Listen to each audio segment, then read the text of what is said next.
What's going on, guys? Love that Carolina blue sky back there. Go Tar Heels. Hey, everybody here orders stuff off Amazon, especially in heating and air conditioning, tools, bits, drills, all kind of stuff we use. I've ordered a lot of stuff off Amazon. But is some of it deals or some of it steals, meaning they're stealing from us? We're getting something cheap, looks like a quality product. We get it. It doesn't work out of the box, doesn't last 2 weeks. I don't know. I've got a couple of things I ordered we're going to try out real quick, do a quick review on, and they're HVAC related. So let's get started.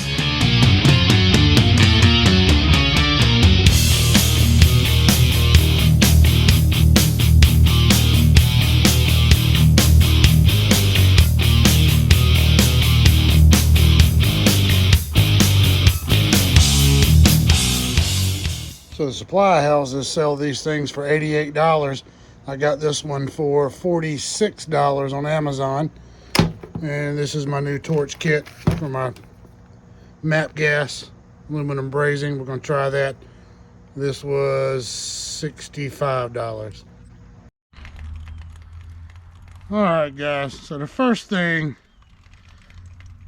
is a coil gun. Now, you know you get these at the parts house, the Viper version, or some other ones. They're all $85, $90 for these things. I actually lost the hand nozzle on one time, and they wanted $45 for that nozzle. I went and bought a $5 metal fitting or hand nozzle at Lowe's and an adapter on it for like $8 and made one. But I got this. This was $46 off Amazon. It's the HVAC, guys. I'm sure Curtis has nothing to do with this, but HVAC, well, it's got an S on it, so it's not the same name. Anyway, field tested, called the coil cannon. So we're going to try that. I put a little bit of cleaner in the bottom, filled it up with some water. I didn't want to waste any cleaner doing a review video. The handle that comes with it is actually pretty nice. It's rubber. It's very solid.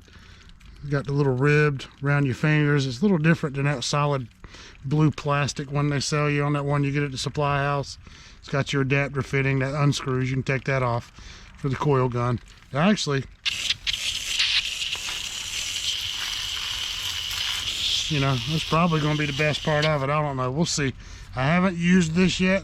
This is the first time I've hooked this thing up to water and tried it. So let's see how it performs. I've got it on A for your basic one. Is it A is your 3-to-1 mixture. So let's see how it does for $45 as opposed to $85. It's not bad. I mean, doesn't have very wide wingspan on it. Doesn't open up very well, but I mean, I guess it'll get the job done. Let's turn it up to D. Yeah, look at that. I can piss harder than that. So I don't know, guys, you have to judge for yourself on that one. I do like the nozzle or the hand nozzle that comes with it. That thing shoots out there pretty good. You can see in the distance out there. That thing, well, it might be worth it just for that. I don't know. But A rating on the hand nozzle. When you put this thing together, look at that. Look at that. I think this is a steal, guys. I think that's a steal. You got to get right up against the coil to get anything in it. And the wingspan on it is horrible. Look at that crap right there. So let me rinse all this off my stuff back here. So $45 on that. Wanted to review that real quick. I gotta say that's gonna be a steal. I think they stole my $45 on that one. So maybe it's a good backup, spare parts, I don't know. But HVAC, guys, coil cannon. It gets about a D-. Alright guys, the next thing I wanted to cover was a MAP gas torch hose setup. The one that I've been using, this isn't like another class on brazing aluminum. That's something you're gonna have to figure out. But what I will tell you about this is something that you really need to start practicing, getting used to. With all these coils and these systems now being in aluminum, these are going to be opportunities for you to make repairs on site. You don't always have to order a new coil. Find the leak. If it's in one of these U-bends, you can fix it. Not a problem. It's back in here somewhere, cutting the fins and things out might be a little difficult, but if it's somewhere in this area of the coil on these U-bends or these fittings, you can fix it. And that's an opportunity. You make a quick repair, make some quick money. I mean, you can do one of these repairs and $800, $900, $1,200, $1,300 on site, be done in 2.5 hours, and walk away with some money in your pocket. Do a quick repair. You don't always, moving forward, you're not always going to need to, oh, we got to get a new coil. Now, copper was different with all the rust and the corrosion that you would find down in here. Sometimes it was just a little, having to use acetylene torches, all that heat trying to get in there and do a repair, unless it was somewhere in the suction header or somewhere in there, good fitting you can get to and fix. That was one thing. But with all these coils being aluminum now, these are repairs that can be done in the field. Maybe once in a while you have to take the coil out, do it, put it back in. But most of these fittings can be accessible while this thing is sitting in the case, it's sitting in the air handler, and the homeowner doesn't have to wait for a coil. You don't have to order one, deal with shipping charges, all that stuff. I mean, every case is going to be different when you're dealing with warranty problems, situations like that. But as warranties start to expire on these aluminum coils, it's a chance to do a repair. You find the leak that's there, and while you're fixing that one, you look around in some other places, find some shallow spots that you think another leak may occur at some point. While you're there, go ahead and touch that up. But I mean, depending on how much refrigerant's in the system, it's typically going to be 410A as we get further down the road. You can mark that up how you want, but I mean, you can pump it down. You really need to change the filter dryer, do a recovery. If the dryer's in the outdoor unit, I always tell everybody, sealed system repair, change the dryer every time. It's good practice, but I mean, dryers aren't that expensive. A bottle of MAP gas is what, $15. A pack of this AL 822 aluminum, there's 5 rods in that. That's about $32, $33, $35, depending on where you get it from. It's 5 rods, and when you do a repair, if you do it right, you're only going to use about that much. So this will last a while. I mean, these are repairs that you can do in the field real quick, make some good money on. So just throwing that out there, get it fixed, touch up some other places that look weak, and head on out.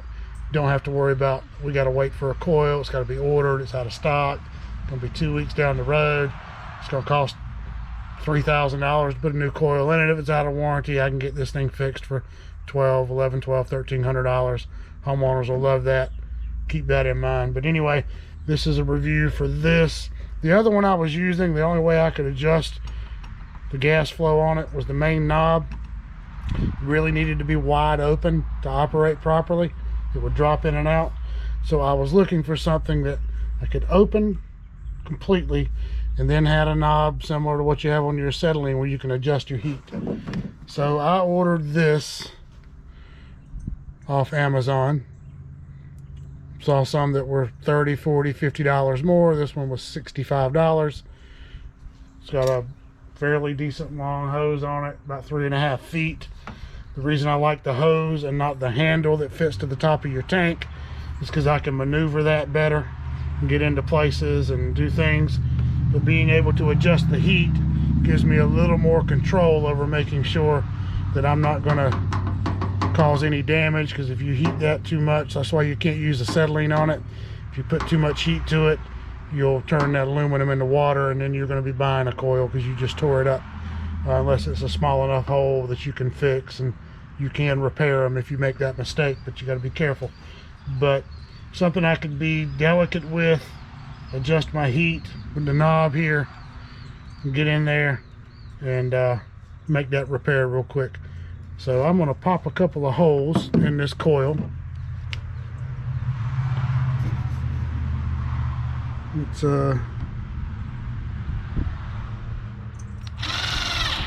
Put one right there.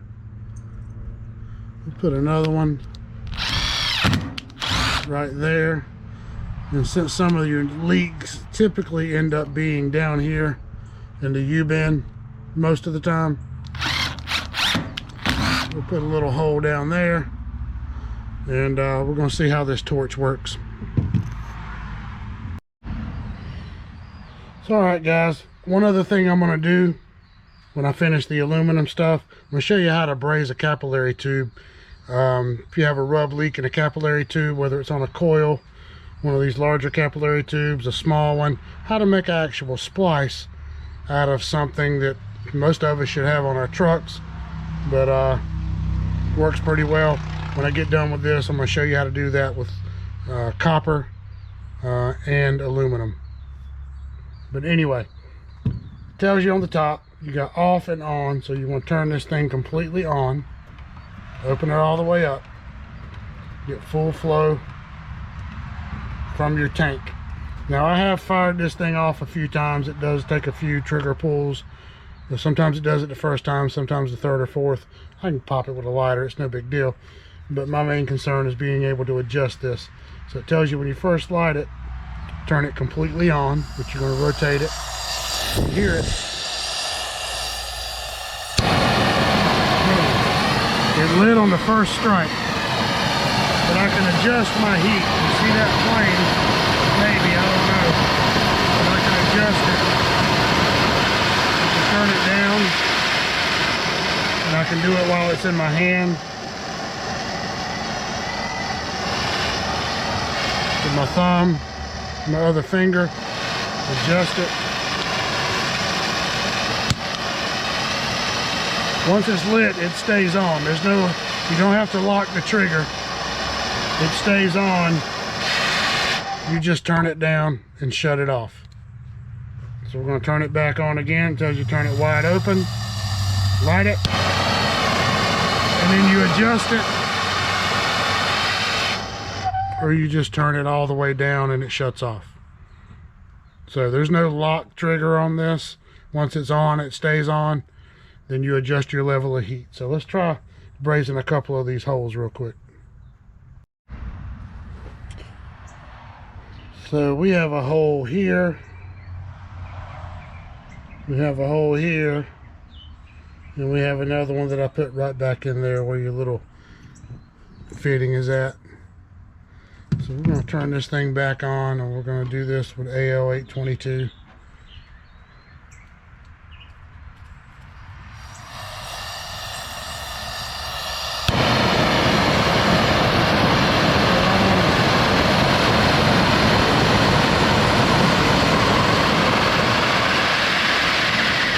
I can turn that down,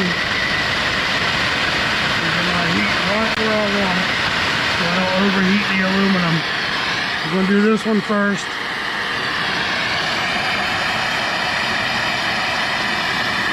We're going to do low heat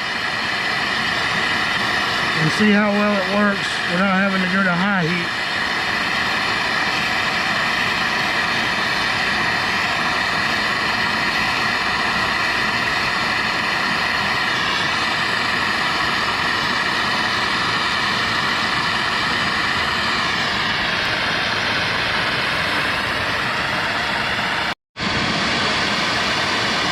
So as you can see, I got a little close a while ago and I burned a hole in it, but you can patch it.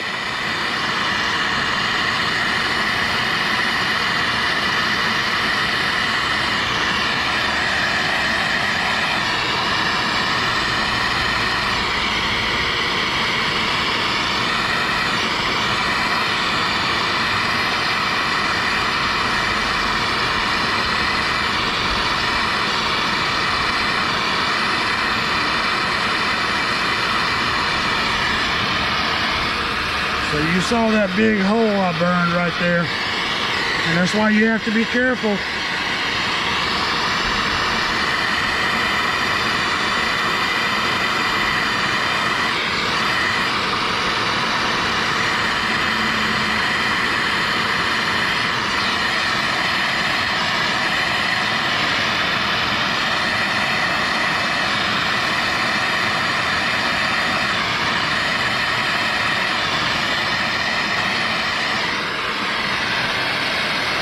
saw that large hole.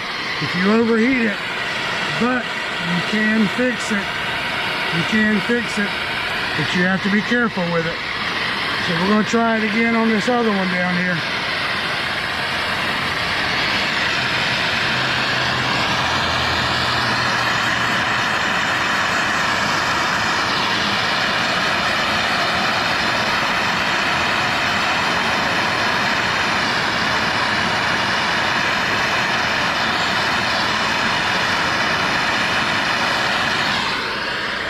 Let it cool down a little bit, put another layer on it.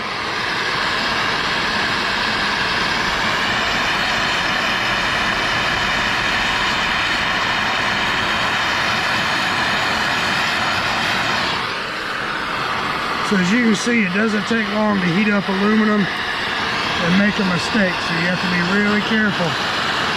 Let it cool back down.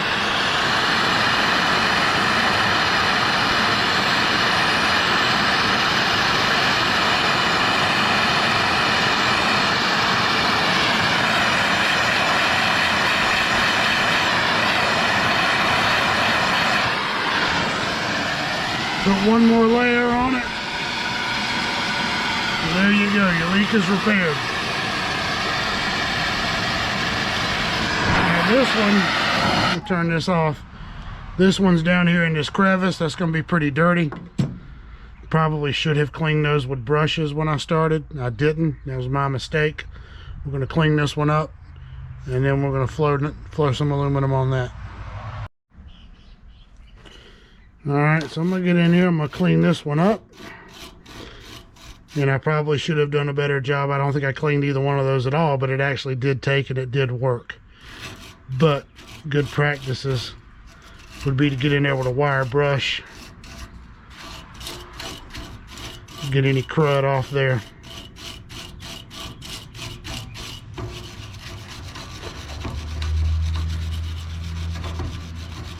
Kind of like copper, you got to sand it. Tell you to sand your pipes before you put your fittings on and do any of your brazing. Same with aluminum.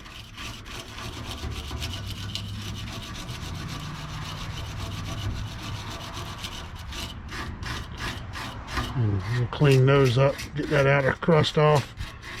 Now it gets a little bit of a shine to it. So now we're going to get that one taken care of real quick.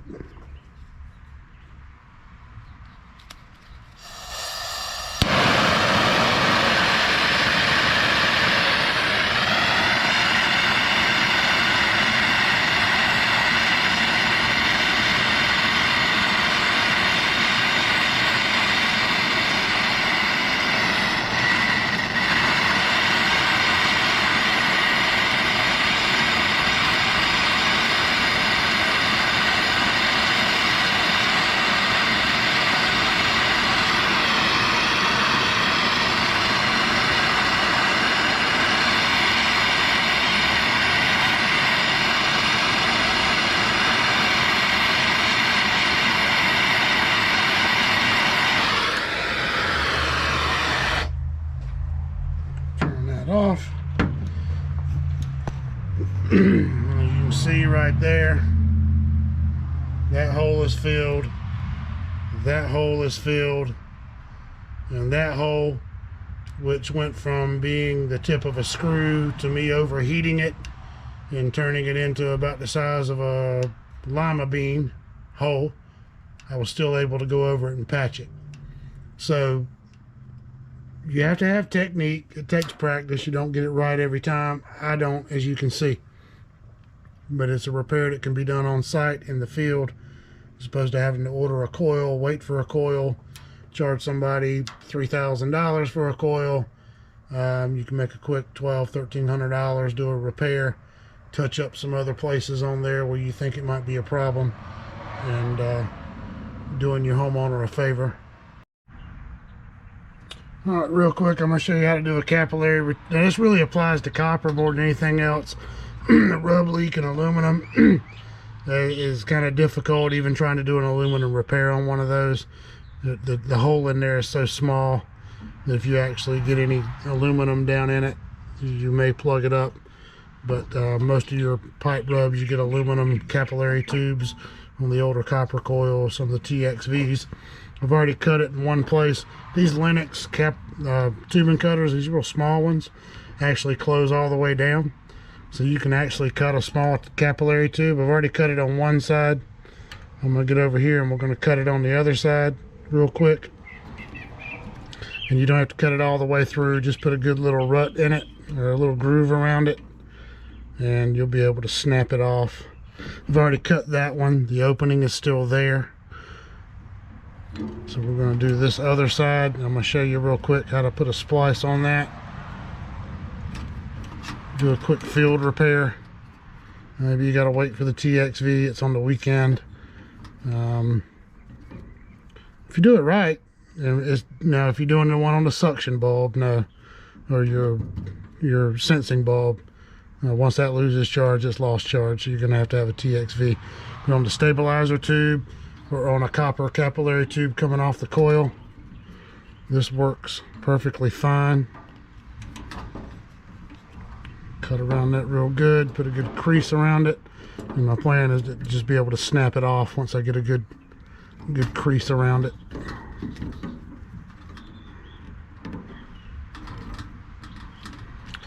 Get that off, and then snap that off.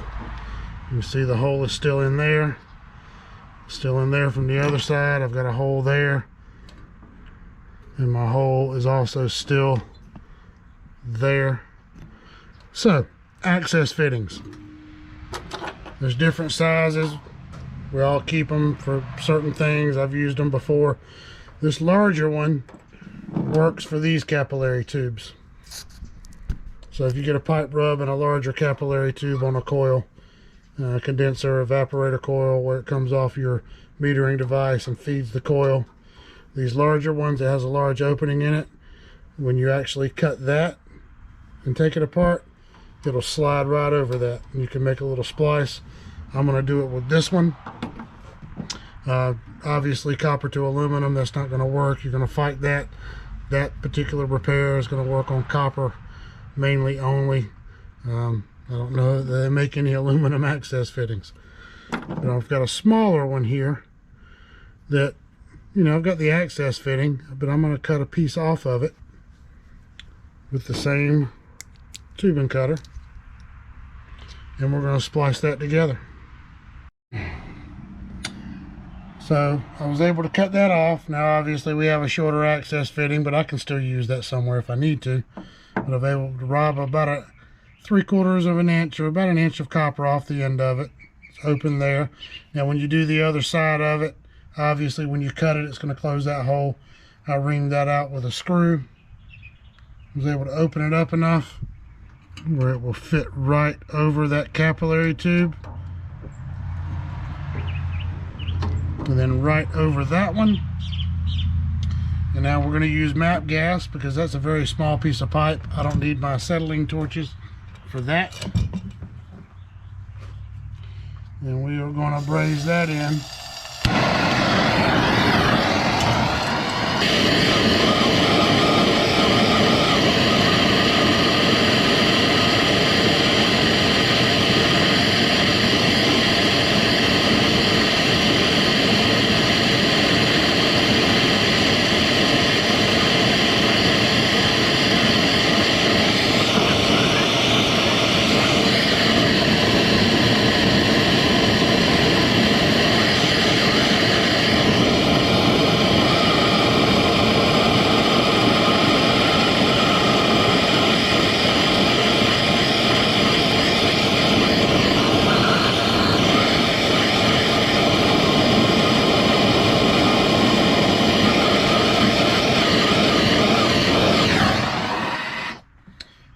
Made a temporary patch or a permanent patch in a rub leak in the copper capillary tube. And we're going to put pressure on this thing. That's what I'm going to use that access fitting for. Somebody made a comment, I didn't pressure test the last one of these I did. We're going to pressure test this one and make sure none of these fittings are leaking. Alright guys, we're going to pump this thing up with some nitrogen. check these fittings that I just brazed for leaks. Got some nitrogen there. Got the OS Man 460s. Don't use these that often. They're my 4-ports, but they stay at home for the most part. But we're going to pump this thing up. And now keep in mind,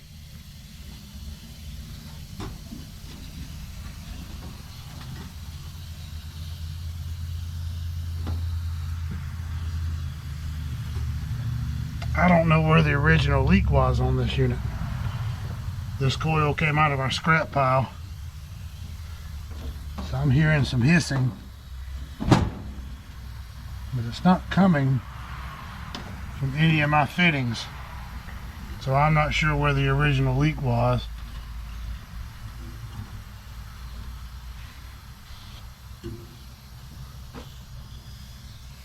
Oh, it's my hose. There you go. Let's tighten that up. Put some more pressure in it. Like I said, I don't know where the original leak was in this coil. This came out of the scrap pile. It was a coil that was turned in for a leak. Or whatever other issue, I don't know. I just grabbed it out of the scrap pile. We're sitting under 190 PSI, and I'm going to bubble check the fittings that I brazed and confirm that they're not leaking. Yeah, there she is. So anyway, we're going to do this one first, right there. And do that one. And we're going to do this one. We have no leaks. And then we're going to bubble test this one right there, and this one there, and there are no leaks. So this was really more just to see how those torches work, but another lesson learned about brazing aluminum. Got to get used to those. Haven't used them yet. Adjusting that heat to get it right. You can make a big hole like I did right there, and as long as it's not too big, you can go back and fix it. You just have to practice at it. But once you've done this a handful of times, get comfortable with it. It's an easy way to make a repair on a unit. Aluminum coil, get it up and running. One call, in, out, couple hours or so. Get the air conditioning running for the homeowner. Don't have to wait for a coil. If it's not under warranty, it gives them a cheaper alternative to do a repair. But like I said, while you're doing that repair, look around some other places on the coil where you think there might be a weak spot.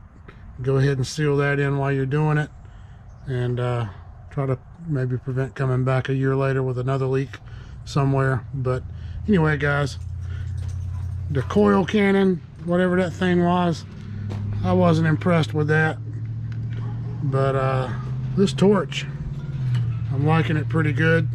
Just got to get adjusted to using this nozzle, overheating, not overheating the aluminum, and being delicate with it and getting the repair done right. So anyway, guys, it is what it is. It was done in real time. No practice on this one, no rehearsal, no re-videoing anything. I did it kind of as is, as we went along. So can be done. Like, subscribe. Appreciate you guys watching, and you guys have a good one.